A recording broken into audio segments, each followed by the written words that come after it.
Good morning and bom dia to my friends in Brazil. So my name is Patricia Brims. For those of you who haven't visited my YouTube channel, I've been a physician assistant for a little over 25 years now. Believe it or not, time flies.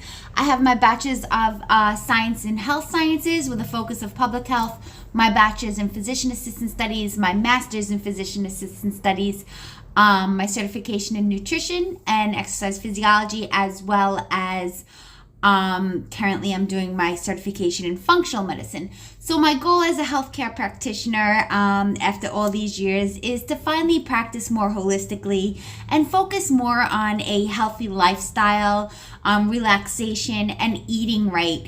I used to be an athlete and my main focus was exercise, and now in the last few years after I had some health problems, I decided to focus less on the exercise and do more walking and stretching and calisthenics and just eating well. I think it's so funny. I'm actually fit now, if not a lot healthier than I was when I was an athlete, just from walking and mainly from eating really well, sleeping enough. I'm talking 8 to 9 hours every night, solid sleep, reading before bed, no phone, decreasing caffeine intake. I don't have coffee every day anymore, and really just focusing on more relaxation. And when I go to work, I don't stress about it. I relax. I look forward to having something really good to eat. Every day I eat very healthy. On the weekends I have my pizza, everything else that I really enjoy. I will have ice cream during the week and things that I do like, as long as I'm eating healthy during the day. My rule, as many of you know already, is 80-20. 80% of the time you're going to eat clean, real, natural food, not stuff that comes out of a package or a can or a jar. You're going to actually prepare the food ahead of time, so you open the fridge and you're ready to go. You never have to worry about going and getting fast food and stuff, because you always have healthy stuff in there. So the key to eating healthy, I've learned to myself now that I do eat a lot healthier now. Should have done it when I was an athlete, but the key to eating healthier is preparation. Every day I prepare something.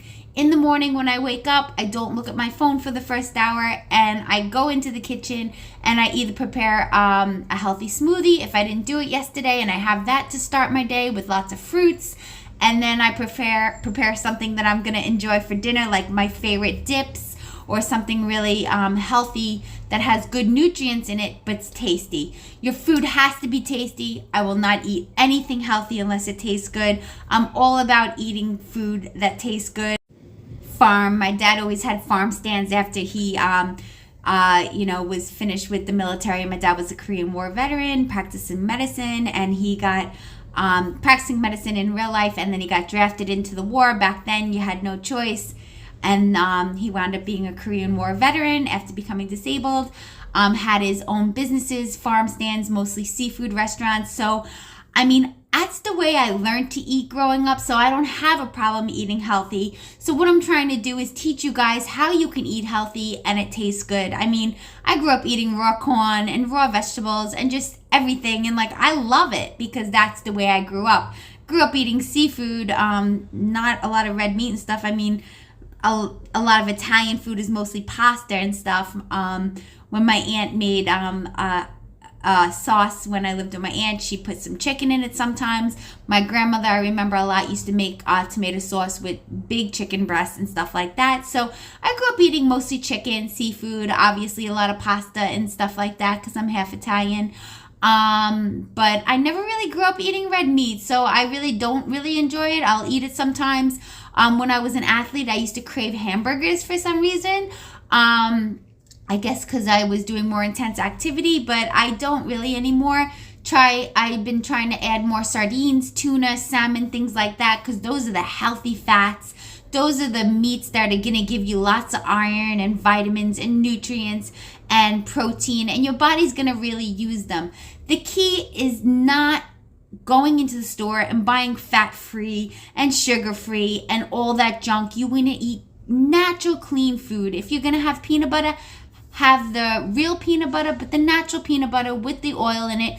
Don't get low-fat peanut butter. Don't get low-sugar foods. and all this stuff because it's so unnatural for your body, and you're actually causing more inflammation, and your body is going to hold on to weight because it doesn't know what to do with the crap, that fake fat-free and sugar-free. Your body is rejecting it. It's causing inflammation. You're going to have belly fat and things like that. If you eat a clean diet with real fats, real sugars, and things like that, you're actually going to feel less bloated, a lot healthier, and you're going to decrease your risk of chronic diseases and things like that. This is probably the longest stretch I have not been sick, thank God, and I think it is because I'm eating so clean and sleeping more. Haven't been sick at all in about 3 years now. I mean, not even a cold. So it's really important that you put good food into your body, and the reason why is your gut. Your microbes in your gut is gonna define your skin, your hair, your nails, prevention of chronic disease, cause of aging, if your microbiome is not healthy. When your gut is not healthy, bottom line, your whole body is not healthy. You're going to have inflammation, bloating, swelling. You're going to have fatigue. You're going to have digestive problems specifically. I used to have the worst digestion system because I was an athlete, but I was putting so much junk into my body. I wasn't eating right. I was having coffee every single day, but more than one. I was not sleeping enough. I mean, and I would run 8 to 10 miles every day. I have not done that in so long. I'm lucky if I run once a week now. I do mostly walking, but I'm so much healthier, less bloated. I feel better. My stomach, my digestion is amazing because I'm eating real food. Your body was not meant to process anything besides real food. It wasn't meant to process packaged food, canned foods, additives, dyes, preservatives. Your body's going to reject it. It's going to cause inflammation in your body. You're going to age quicker. You're going to feel like crap. And you're going to set yourself up for things like diabetes and cancer and things like that. That's why cancer has risen. Think about back in the days, they didn't have all these cancers and they didn't have diabetes. Diabetes type 2 is all environmental, and it just did not exist back in the days when, people just ate real clean food. And cavemen, they did all their stuff by foot, and that's the key to thinking about as you get older. You did your athletics, you did your sports, you were young, you got all your activity in, the crazy gym stuff. Now that you're getting older, the key is just normal activity, and that's going to be considered your exercise.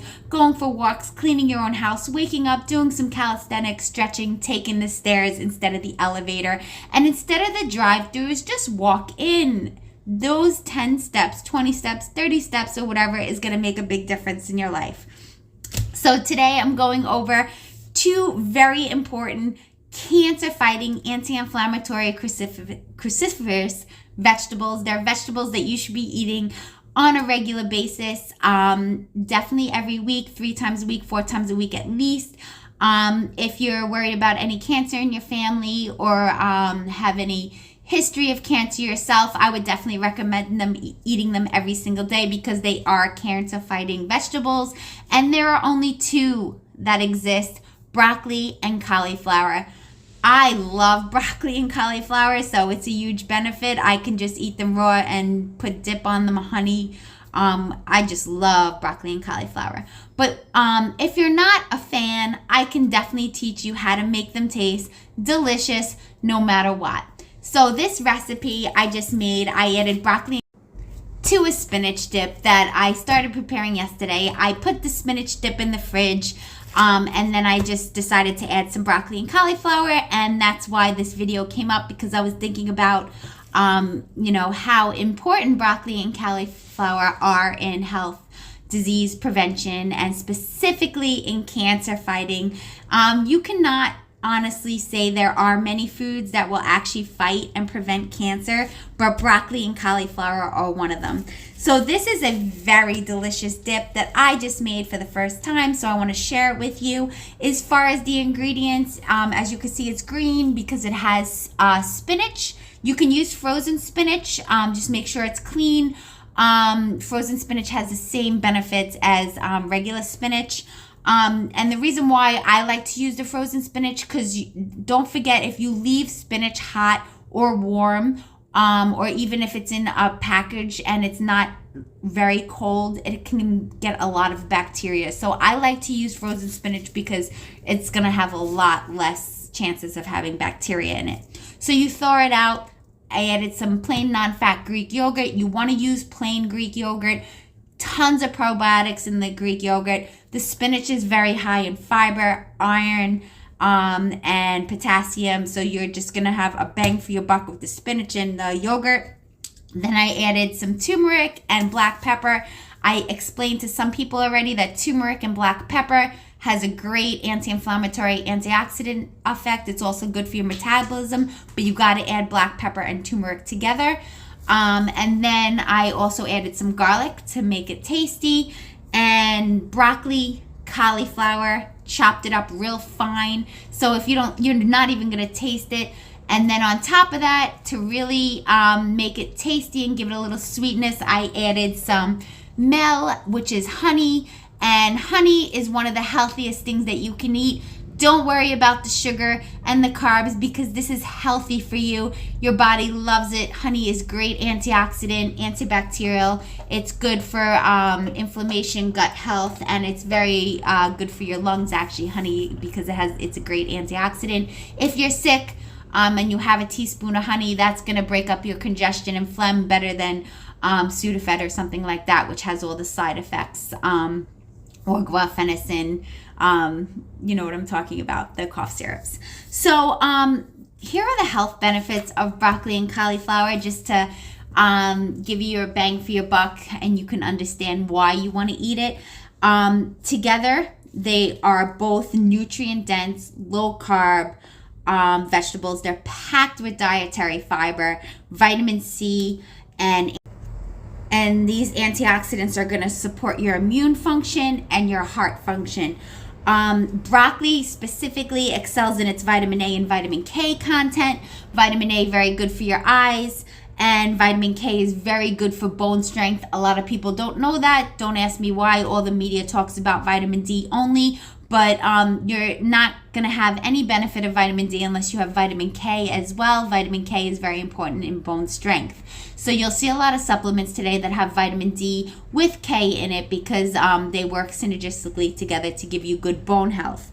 And then very exceptional to cauliflower is it's high in biotin. As many of people know, only because they sell all these supplements these days, biotin is very good for your hair health. So would you believe that cauliflower is good for your hair? So anyone who has hair thinning or hair loss and things like that, you definitely want to add some cauliflower because it has natural biotin. Supplements and topical stuff is not going to do as much for you as actually eating your vitamins. So you want to get most of your vitamins and nutrients from your food. You only want to supplement with natural supplements, and that's when you're not getting enough in your daily food intake. Then you just want to add something additional, but always want to get the most vitamins you can get through your food. And then as far as disease prevention, they both contain glucosinates. Glucosinates break down into powerful anti-cancer inflammatory compounds like sulforaphane. Sulforaphane is very unique to broccoli and cauliflower, which are the cruciferous vegetables, and sulforaphane actually prevents and fights cancer. So this is something that you need to add to your diet because you're not going to get the anti-cancer effects unless you're eating broccoli and cauliflower specifically. Have to figure out how you're going to enjoy them, and if you add them into a dip and add some honey and Greek yogurt or honey mustard or whatever you like, you're not even going to notice the taste of them if you don't like them.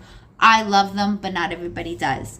But you got to learn to love your food. And if you need any tips, text me, send me a message. If you need a nutrition consultation, you know I'm available 24/7 through telehealth. I will help you to eat healthy and feel healthier, and just give you some tips on how to just preserve your youth, because I've been able to do it myself. Heart health, antioxidants, potassium. They both have low blood pressure fighting effects, and they both help to reduce cholesterol. So very good for your heart. Specific advantages to broccoli: they contain higher levels of vitamin C and vitamin K. Sorry about that. Vitamin C is very good for your skin, very good for immune function. You know that a lot of these things have vitamin C and zinc, all these airborne and things like that for your immune system. So broccoli has tons of vitamin C, tons of vitamin K, which I told you already is good for bone strength. And also lutein. Broccoli has lutein in it, which is good for your eyes. Lutein is very important for good eye health, for night vision and things like that. And cauliflower specifically provides excellent low carb. Cauliflower provides an excellent low carb option instead of potatoes or grains or things like that. If you're not into starchy stuff, you could, as you know now, people make mashed cauliflower and they use cauliflower as a substitute. And can I tell you how delicious mashed cauliflower is? If you add some garlic, a little bit of natural butter or something like that, salt and pepper, mashed cauliflower is actually better, in my opinion, than mashed potatoes, but that's just my opinion. But mashed cauliflower is delicious. You have to try it. Also, too, it's very high, as I said, in biotin. And I'm just repeating that again because I was very surprised myself that cauliflower has biotin, which is the most important nutrient for your hair, your skin, and your nails. And if you eat it, it's going to be the best way. All these topical supplements and topical collagen and things like that, a lot of it is a waste of money. You really want to be able to eat it. As far as collagen, you can get that through sardines, guava, fruits. There's lots of ways to get your collagen. So don't waste your money on all these supplements when you have to eat anyway. So why not eat your vitamins and supplements instead of wasting money on things that are not going to be absorbed properly? So I really hope that you learned something today. I love teaching and I love giving advice because I work so hard to change my lifestyle and I feel so much healthier, relaxed, calm, and honestly, I've been able to stay very fit just from eating really good, walking, and doing natural activity. So I hope that I motivated you and I hope this is going to give you a great start to your week. Happy Monday. God bless. And thank you so much for all your love, your support. And you know I'm a physician assistant, so if you need a nutrition consult or a sick visit or anything, just text me. I'm available 24/7. Send me a WhatsApp, email. That's about it. Ciao, ciao. God bless. Enjoy your life. Spend time outside every day because it'll make you happy. Make sure you read because it'll keep you from getting Alzheimer and dementia, and it'll just give you a nice, calm, stress-free way to relax instead of staring. If you want to get a good sleep before you go to bed every night, read a book. You'll fall asleep with a nice, calm mentality, and your mind will not be racing, and you'll get a solid sleep. Do not stare at your cell phone, your computer, or things like that because it will keep your mind racing. And when you wake up in the morning, no phone for 1 hour. It'll give you a great perspective on life and a more calm way to start your day. Okay? God bless. Thank you. Ciao, ciao.